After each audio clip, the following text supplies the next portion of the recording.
Yeah, today's been my only day. I wasn't here yesterday, but so my first time driving the car on an oval. Um, I did the test here a month or two ago after the road course race, which was a lot different. I feel like than this. So it's been yeah, it's been a pretty big learning curve. I mean, it's not like it's still four tires and we're still on asphalt, and we still don't have a ton of horsepower. So I mean, I don't want to say it's a super far departure from what we have had from just a general point of view. But when you start getting into the fine details of kind of what you're looking for and adjustments on the car and all those things, kind of listen to Justin talk. I mean, it's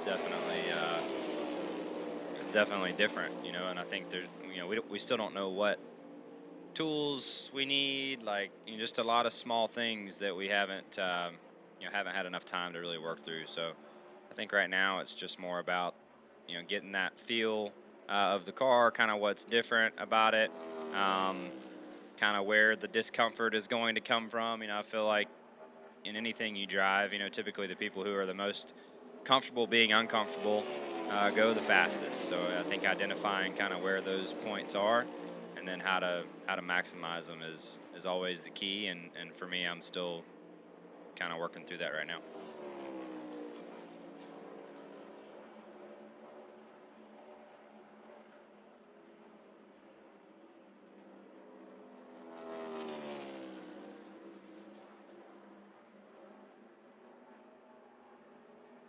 Yeah. Yeah, so I did both. We started like a first couple runs with the spoiler that was on yesterday, and then they cut it off probably by my third or fourth run. And to be real honest with you, I don't really know that I was pushing quite as hard as I needed to be pushing in those first three or four runs. So I didn't really feel a huge difference in it, and I think the reason being is because I wasn't on the edge quite like I needed to be yet at that point in time. So I couldn't sit here and tell you it was a major change. I really wasn't keeping up a ton yesterday, so I'm not really sure why they did that. Does anybody know? Too much drag, so we were trying to get rid of some drag. Yeah, I mean mhm. Oh, gotcha. Um, yeah, I didn't notice a huge change in it, but again, I don't know that I was going. You know, I'm not sure I was pushed up against the limit of crashing at that point either. Which is when you're not pushing hard enough, you're not going to feel a change like that quite to its magnitude if you were on that edge.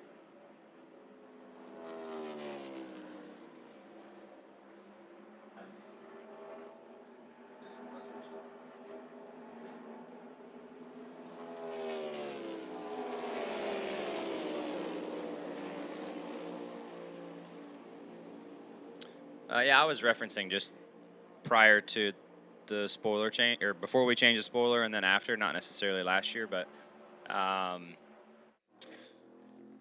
the corners don't feel a ton slower to me. The straightaways do. I mean, I definitely feel like you're going a little slower down the straightaway. Um, but like once you kind of land in the corner itself, I don't know that it feels a ton different. Maybe a little bit.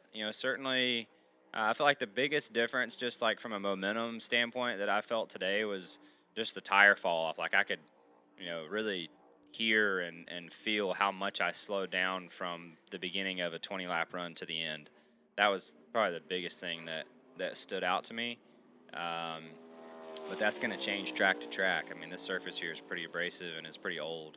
So, having some tire fall off, I suppose, is expected at a place like this. But um, outside of that, I don't feel a ton different. I mean, I know that's the case, but I don't I don't feel a ton different than what we had at our mile and a half stuff last year.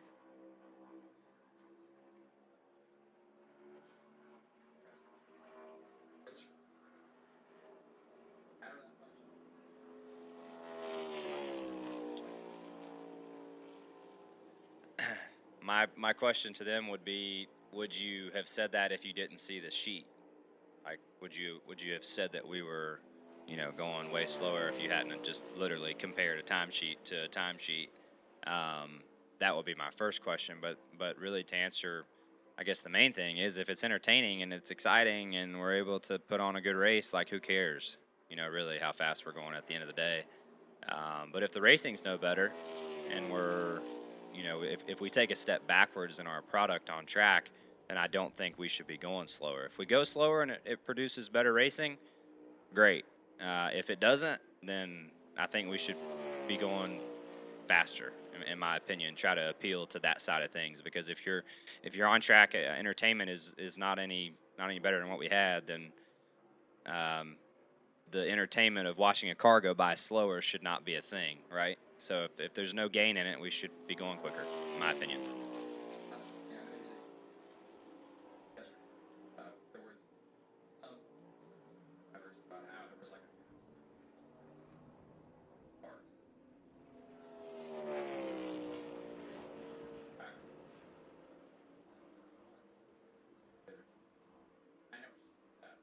Yeah.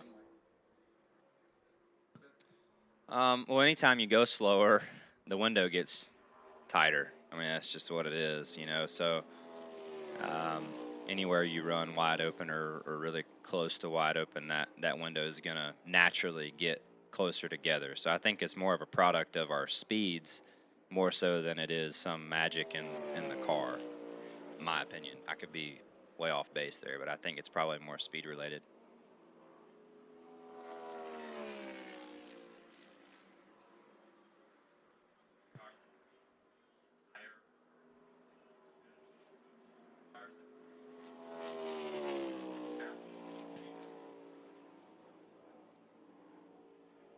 I haven't really noticed anything yet. Just looking at it, an aluminum wheel with one lug nut is a pretty far departure from what we've had in the past. And to me, I think when we go to certain tracks that have a lot of load and a lot of really abrupt load, Bristol comes to mind, Dover comes to mind. Um, 400 or 500 lap races at tracks that are just really, really um, tough on equipment, suspension and things of that nature. That to me is going to be the true test of our new assembly. Some of these other places that we go that don't have that type of load, don't have that type of really abrupt landing, I don't think is going to be able to. I don't think will likely not be any problems. I hope, but it seems like it's holding together fine, and I guess it will until it doesn't. I mean, I don't really know how else you figure that out. Hopefully, all the testing and stuff they've done backs up, and we don't have any issues with it. But I mean, I think overall, it seems like the guys are enjoying working with it. Not having 5 lug nuts to take off and put on in the garage area constantly and things of that nature. So overall, I think it's been a plus with the car. Um, but yeah, I'm just trying to think through. I mean, obviously it looks different, just looking at it. Just looking at on-track photos, the thing's not sealed off to the ground quite like what we've seen with the side skirts and the front splitter and things like that. Driving wise, I haven't really been around people a ton. I got behind William just for a few laps there today. And he pulled off kind of just a few laps into that run. So I don't want to speak to that yet, but I haven't, because I haven't done it. But,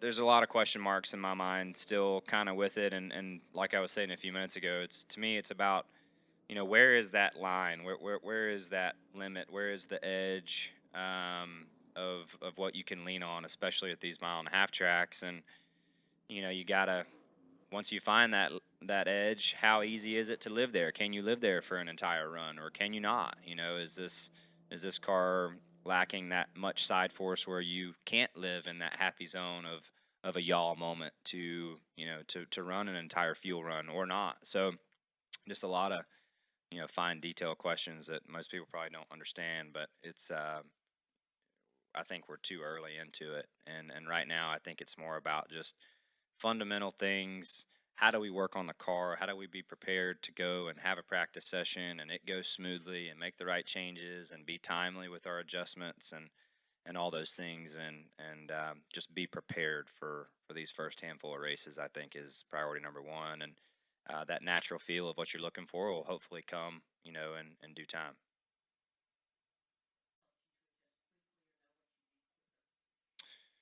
Yeah, I mean, I think getting outside your comfort zone is huge, and I feel like that's what I've really tried hard to challenge myself in doing, the past year or so.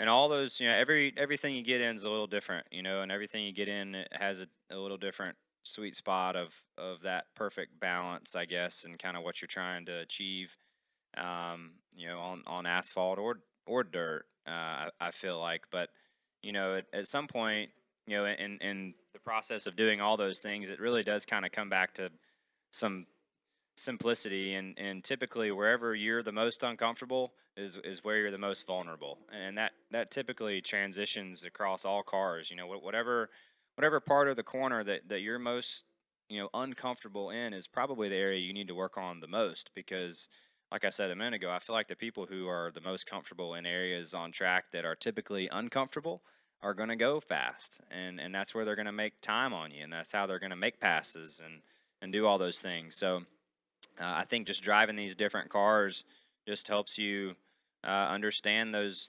uncomfortable positions and how you can drive through them, or how you can challenge yourself to get better and deal with them better. So I feel like that's been the biggest thing for me, is just identifying some of that stuff and just trying to get more comfortable in those spots.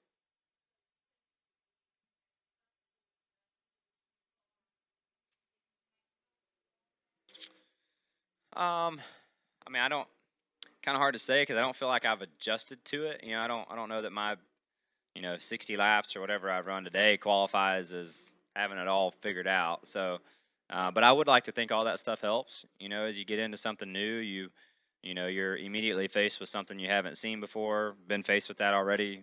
Some today, just like I was last year at Daytona in that DPI car, and just like I was when I went and raced at the Chili Bowl, or wherever. You're when you're faced with new challenges, it's good for you. It might not be fun in the moment. You might struggle and be frustrated, but it's good for you to recognize those things, and then be able to relate something back to it maybe later on down the road. So this sport is, I mean, we're fighting for just nothing, worth of time, and any little bit you pick up along the way, and anything you drive could potentially apply down the road. And I think that's important to remember as time goes on. But I've enjoyed the diversity and trying to do different things, and I do feel like it's been helpful to me.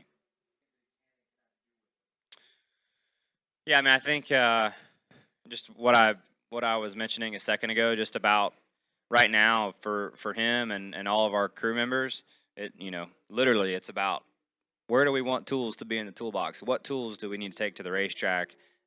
What change is timely? What change takes a long time? These things are kind of hard to work on, to be honest with you. With just me watching, kind of sitting there from afar today, I'm like, man, there's a bunch of steps and doing some of this stuff. So I think it's just about learning the process and getting all that stuff dialed in right now, because you much better off learning that right now and realizing, hey, we didn't have this wrench, or we didn't have this part, or we didn't have this piece, and we needed it, rather than halfway through practice at Daytona, or wherever we go after that. But yeah, I think it'll be good. It's a good opportunity to just kind of get in the swing of a practice and changes, and what what it's going to take to go smoothly.